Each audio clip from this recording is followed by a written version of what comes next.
Bum bum bum bum bum bum bum bum bum bum bum. The Peter Dislike Show. Bum bum bum bum bum bum bum. So there are two mental health hacks that I sometimes do, especially if I have a big event coming up. So, for example, today I had an event that I handled really well. What happened is I live in downtown Phoenix right now, but I'm hoping to move to Apache Junction. One of my jobs is in Apache Junction. I'd rather be commuting to Phoenix rather than from Phoenix to Apache Junction. The cost of living there is a lot less. I don't have to share a place, and so I was looking at situation over there. And today I was going to go talk to the owner. I also teach today at Central Arizona College, the campus over there. So I had some things that were scheduled over there. And there is this one life hack that works wonders. The problem is it will only work intermittently. It will not, you cannot do it multiple days in a row.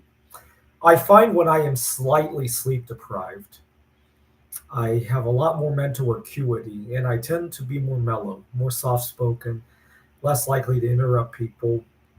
And so last night, I had stuff that I needed to get done anyway. I stayed up till 2 in the morning to do some tantalum anodization. Uh, I got a couple more masterpieces now. And actually, it's kind of funny why I've been so gung ho with the art projects. So, kind of a revenge situation going on. I have an ex girlfriend who is now getting married soon to somebody else, obviously. And I have mixed feelings about it. I'm happy for her, but at the same time, I'm doing all this bismuth and tantalum to kind of not think about it. It's kind of weird. We'll have to see how that plays out. And I needed to be slightly sleep deprived anyway because I know that's how I get my best foot forward at an interview like that. So I went to sleep at 2 in the morning, got up 7, 8 o'clock, headed off to work, and I felt really mellow and I was less talkative, and I was able to listen more. And it turned out very well. The problem is that obviously I can't do it 2 days in a row, so it's a huge gap. It works wonders. It's one of my favorite mental health medications, if you will, but unfortunately, it's one that I can only take once a week or at best twice a week, probably. The other problem is that obviously it only works for planned events, right? If something were to go wrong during a situation, you're not going to be able to go back in time and slightly sleep deprive yourself, right? It only works when it's planned, and you can only do it once or twice a week, right? I wish it didn't have those two drawbacks because it's the best mental health medication I've ever discovered. There's another medication that I use for my mental health that works similarly. Again, you can only use it for planned events and it only works occasionally. This one you can do it a little bit more often than once or twice a week. Intermittent fasting can also do these mental health wonders to me.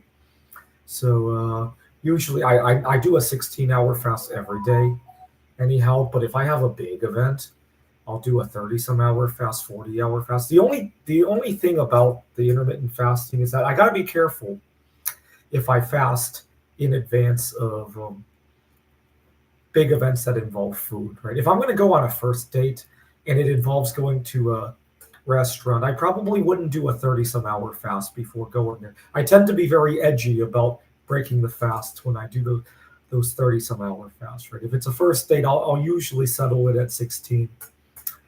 I can get most of the benefits without being, because you got to remember, I have dietary restrictions. I go to the restaurant, the waiter messes up my order. It happens. If I'm 40 hours into fasting, I tend to get very edgy about that. If I'm 16 hours, haha, I can fast another hour, no big deal, right? So it's one of those things that you have to know yourself in order to make best use of it. But intermittent fasting and slight sleep deprivation do wonders for my mental health. Unfortunately, they only work occasionally, right? The fasting, you might be able to do it once a day. The sleep deprivation, maybe twice a week. I wish you could do it more. I wish you could always be in that 16-hour fasted state or you're slightly sleep deprived. Oh my God, I would be the happiest man alive if you could do that. It kind of reminds me of another mental health situation. I was recently reading an article about some airport security matters. They were talking about how the TSA might lift the ban on liquids in the near future because they have better x-ray machines at the airport. I think it's like an XRF kind of machine nowadays where they can identify the chemicals that are going through the machine, right? And I got a little bit excited about that. Now, what do I want to bring on board? Non-alcoholic beer. And the reason for that, I started drinking non-alcoholic beer when I was 16 years old, if you can believe it. I quit drinking soda and I started discovering other things to drink. I especially love coconut water. I love non-alcoholic beer. And it dawned on me, I've never drank a non-alcoholic beer while up in the sky. And it kind of bothered me for some reason.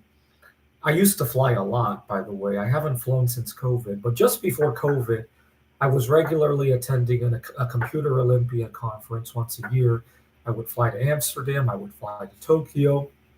And it bothered me that I've never experienced drinking a non-alcoholic beer on the plane. It's not served on the plane. I don't know if there are airports where you can get it. I suppose if you find an airport that sells it, you could buy it inside the airport after security and bring it on there. But I've never seen that happen. A couple years ago, I actually wrote to one of my favorite airlines, Delta Airlines, to see if there's a way that they can prepare it so that I could have it on board. After all, they have all sorts of drinks on board, right? Diet Coke and whatnot. You would think they have some kind of mechanism where it goes through security. And I just wondered if they could special order it. And I also did some reading to see if there are some loopholes, because after all, people bring medications on board. They bring things that they need for medical purposes on board. I thought about the concept of getting a friend that I know who's a doctor write me a prescription for non-alcoholic beer. I wasn't sure if that would work, though. Obviously, the easiest loophole is to just get really small three-ounce containers to put non-alcoholic beer in there. I thought about that too, but then I thought how silly. It just goes that's the kind of rabbit hole I would go down.